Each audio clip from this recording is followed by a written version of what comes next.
హరిహర వీరమల్లు హడావిడి పూర్తయింది. ఇప్పుడు ఉస్తాద్ భగత్ సింగ్ షూటింగ్ కంప్లీట్ చేసే పనిలో ఉన్నారు పవన్ కళ్యాణ్. ఈ సందర్భంలో ఇంకోవైపున తన మంత్రిత్వ శాఖ పనులు వదిలిపెట్టలేదు. తాజాగా ఒక సమీక్ష చేశారు అటవీ శాఖతో. ఏనుగులు గుంపులు గుంపులుగా సంచరిస్తున్న క్రమంలో అటవీ శాఖ సిబ్బంది గ్రామాల్లో నిరంతర పర్యవేక్షణ చేపట్టమని ఆదేశించారు. సోమవారం ఉదయమే అటవీ శాఖ అధికారులతో ఉన్నతాధికారులతో టెలికాన్ఫరెన్స్ నిర్వహించారు. ఏనుగుల గుంపుల సంచారం, పంట పొలాలను ధ్వంసం చేయడం, ఏనుగుల దాడిలో ఇటీవల ఒక రైతు దుర్మరణం మీద సమీక్షించారు. సోమవారం ఉదయం చంద్రగిరి నియోజకవర్గం పరిధిలో ఏనుగుల గుంపు తిరుగుతూ పొలాలు ధ్వంసం చేసిన ఘటన మీద అధికారులు వివరాలు ఆయనకు అందించారు.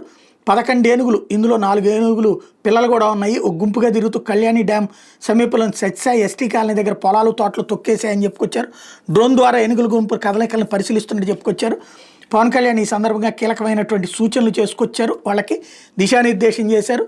డ్రోన్ టెక్నాలజీని మరింత సద్వినియోగం చేయండి, వెళ్ళే అవకాశం ఉన్న అన్ని మార్గాల్లో గ్రామాల వాళ్ళని అప్రమత్తం చేయడంలో ప్రణాళికాబద్ధంగా వివరించండి, గ్రామాల వారికి వాట్సాప్ గ్రూపులు ఏర్పాటు చేసి వాళ్ళకి ఎప్పటికప్పుడు ముందస్తు హెచ్చరికలు పంపించమని చెప్పి ఆదేశించారు. ఏనుగుల కదలికలు హెచ్చరికల సందేశాలు పంపించడానికి డిఎఫ్ఓ కార్యాలయాన్ని పర్యవేక్షించమని చెప్పి స్పష్టంగా చెప్పుకొచ్చారు.